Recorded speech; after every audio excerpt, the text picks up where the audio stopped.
ಒಳ್ಳೆ ಸ್ಮೆಲ್ ಬರ್ತಾ ಇತ್ತಲ್ಲ.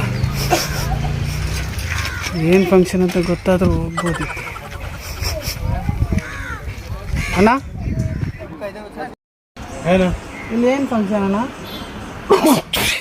ಮದುವೆ. ಮದುವೆ ಅಣ್ಣ?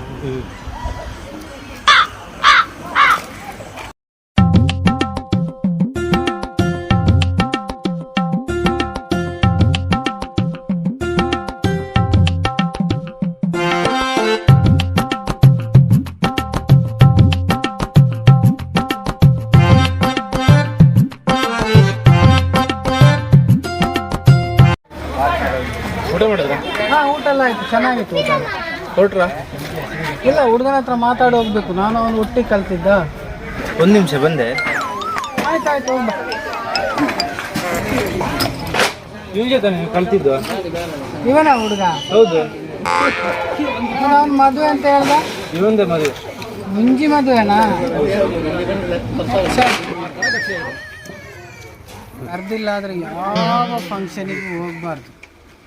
ಅದು ಹೆಂಗೆ ಹೋಗದೆ ಇರೋಕ್ಕಾಗದು. ಸ್ಮೆಲ್ ಬರುವಾಗ ಹಂಗೆ ಹೋಗ್ಬಿಡ್ತೀವಿ, ಮರ್ಯಾದೆನೇ ಹೋಗ್ಬಿಡ್ತೀವಿ.